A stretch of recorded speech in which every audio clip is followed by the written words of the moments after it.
Hey guys, today I want to show you how I cook a brisket on a Weber Smokey Mountain.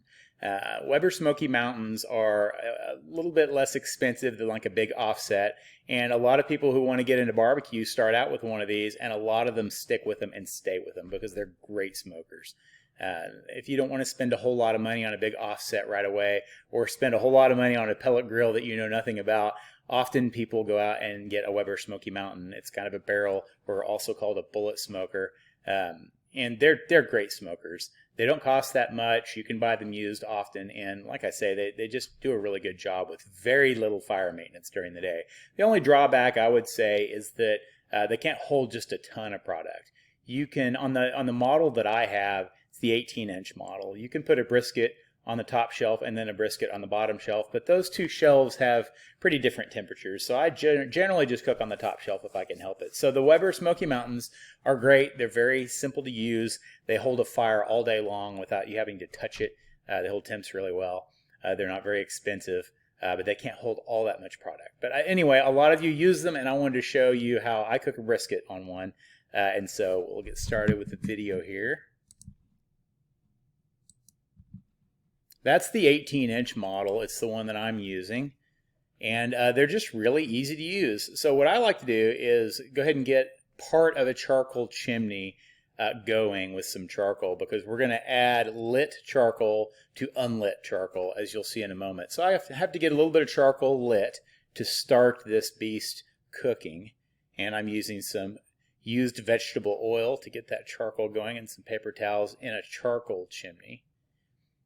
And while that's getting going, I'll show you how I load this this bullet smoker, this 18-inch Weber Smokey Mountain. They're very easy to use. So the lid comes off, and there's the top cooking grate. There's also a center cooking grate. You can see these two little studs here that hold a center grate, which we won't be using today. And in the base there is what holds the charcoal itself. And you can see there's little vents down here at the bottom that you control the temperature with. And you can fine-tune the temperature of these cookers. So there's a little charcoal basket that goes in there. And I fill it almost all the way up. I have to leave some space for that charcoal that we have heating over here to go in kind of the middle of it. And I also have to leave some space for some wood chunks that I'm going to shove in here right now. I'm using some seasoned red oak that I've sawn down to little tiny pieces with a reciprocating saw, just to get them small. I find that's the safest way to do it. Stick a log in a vise and use a reciprocating or a jigsaw and just slice them off. Keep a whole bunch of them on hand.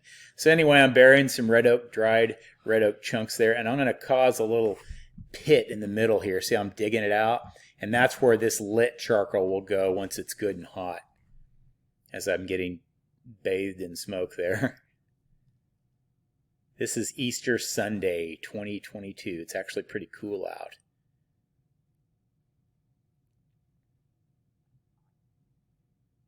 And so there you have it. It's all ready to go. And when we put this lit charcoal in there, I literally will not touch that charcoal for the rest of the day for 8 hours. It's plenty of charcoal. It'll go the whole time. There is very little fire management to do. See how you kind of pour it in the middle there? And then we'll let the oven come up to temperature when we put it back together. And then once you kind of dial in and tune those bottom vents and the one on the lid, it really holds temperature well the whole day. I'm always so impressed with these. And so we put it back together now. You kind of put the R2-D2 back together. And like I say, I'm just going to use that top grate. You can actually put... The middle grate is just the same size. You can put a lot of product in these, but like I said earlier, that middle grate does cook a little faster. So I like to use just the top grate on these generally. If I have the opportunity to just cook one thing, then often I'll use this. So you let it get hot in there and kind of sanitize and come out to around the temperature you want, and then just like always, I like to brush these grill grates off with a poly brush, and then get some cooking oil on there.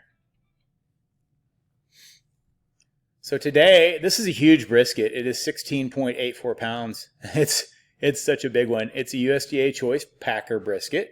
And I'm not going to go just really in depth about how to trim a brisket.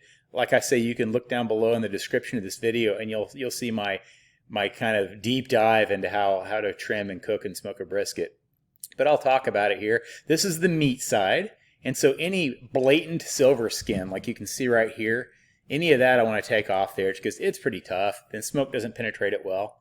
But that's really all we do on the meat side is just take any silver skin or big gashes off. Then I'm going to go around the outside of the entire brisket and I'm going to trim off any large islands of fat that protrude. And I'm going to be careful not to dig way down deep into the brisket and cause any pockets. Any of those, that's a large seam of fat right there, but I'm going to leave it there. It will render out. I don't want to carve it out of there, like I say, and cause a pocket. Then I go around the outside of the entire brisket and trim off anything small, including this little corner over here. See how thin that is? The little corner of the flat of the brisket's always really thin. And then I just round everything off. When you round it off, you take away any of those sharp 90-degree corners that'll kind of burn up and dry out. Now this is the fat side of the brisket. This is the point over here, and this is a flat on the right side.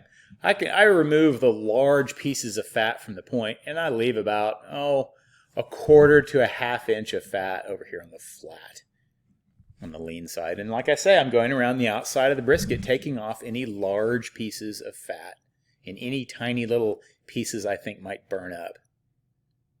And that's about all I do trimming-wise. You can do a lot more trimming, or you can do none.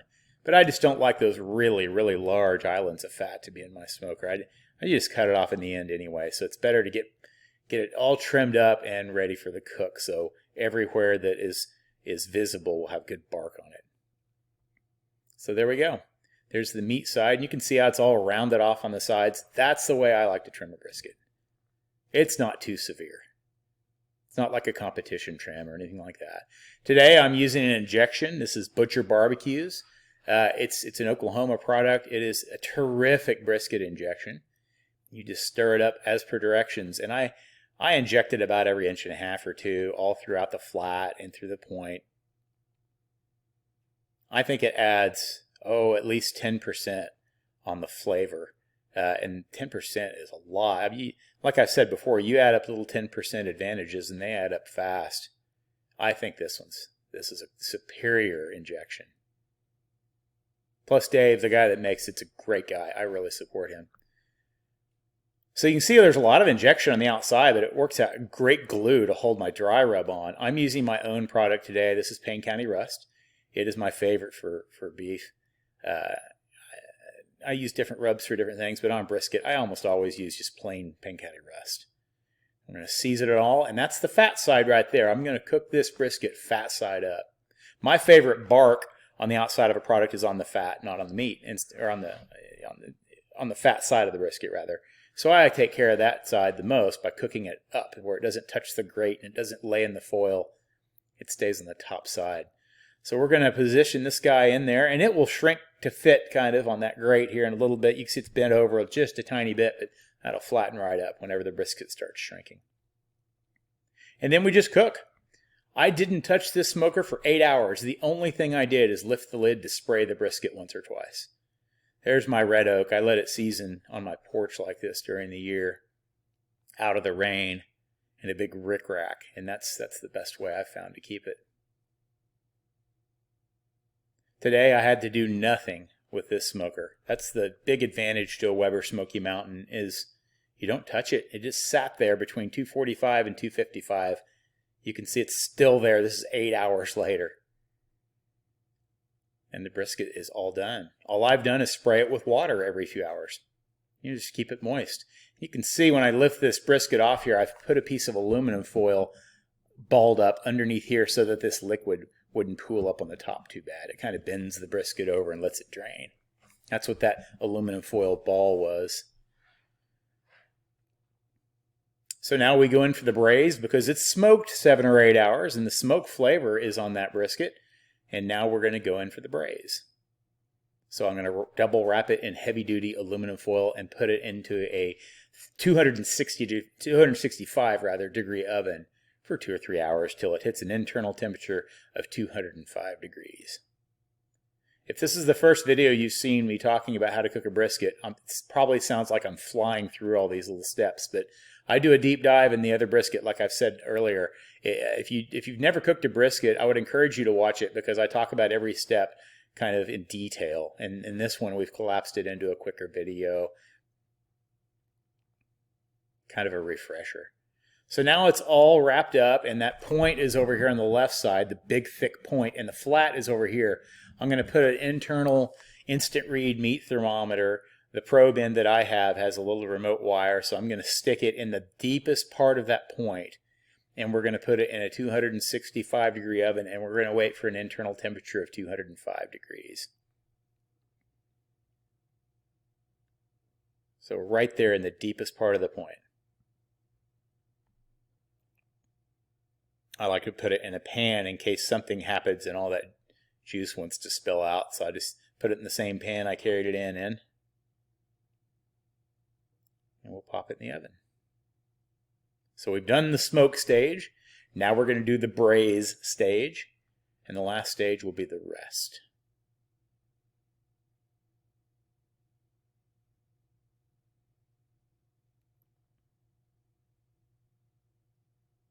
And it's as easy as that. And now we wait. I think it took maybe 2.5 more hours, 3 hours maybe.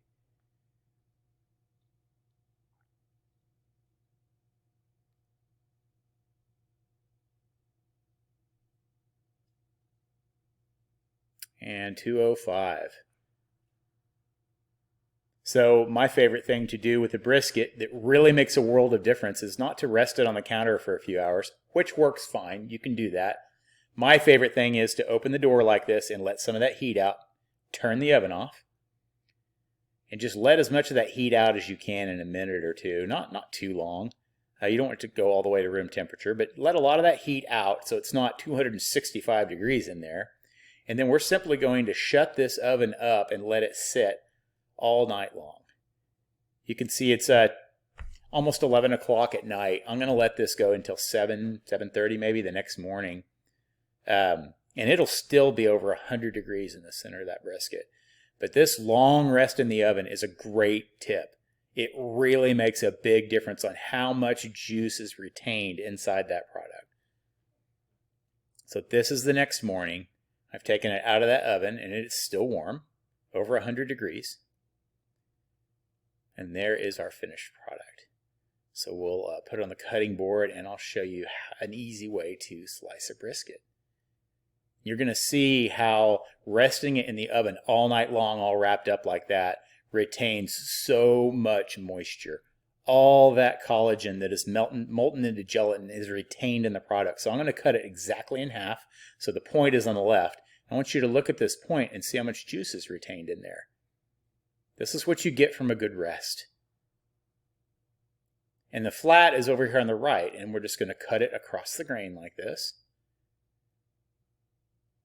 About that thick. It doesn't really matter. You can go thick or thin. And you can see this stuff just is tender as can be. Lots of moisture, and it just falls right apart. And all the moisture retained in there. Look at the cutting board. It's starting to just get wet with this stuff.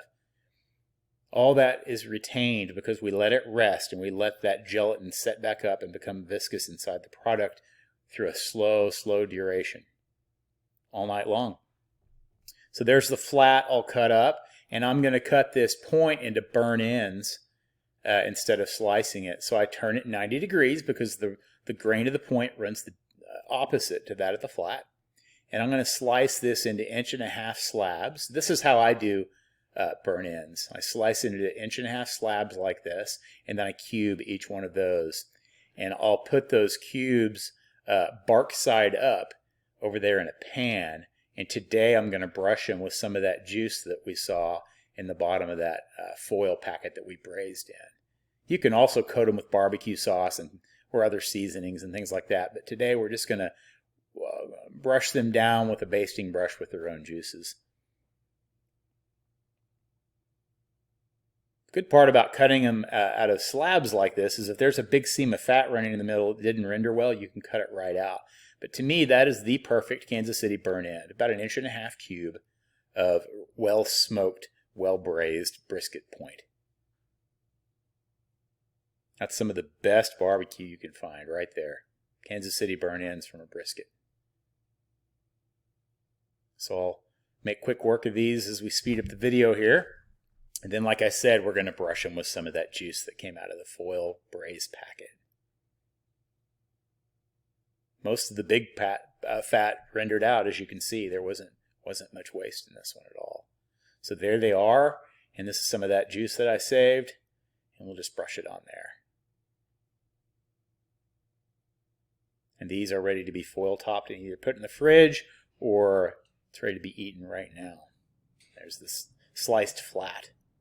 This brisket came out great. If you follow these steps, it doesn't matter what kind of smoker you use. You can use a Weber Smokey Mountain, you can use a pellet grill, you can even use like a Weber grill or a propane grill. You can do anything like that. As long as you follow these steps and these internal temperatures, you'll have a lot of success with how this works. There's the brisket all done. So that's my take on how to cook a brisket in a Weber Smokey Mountain. If you guys have a Weber Smokey Mountain or you're thinking about getting one, I would encourage it. You can often find them on Craigslist or Facebook Marketplace. When there's a lot of people that get into barbecue or think they're going to get into it and they just don't, or they upgrade smokers and want to get rid of their old Webers. I love them. So if you can find one used, pick it up, clean it up and try to use it because they're great. So that's all I have to say today. I hope you guys enjoyed the video, and I'll see you next time.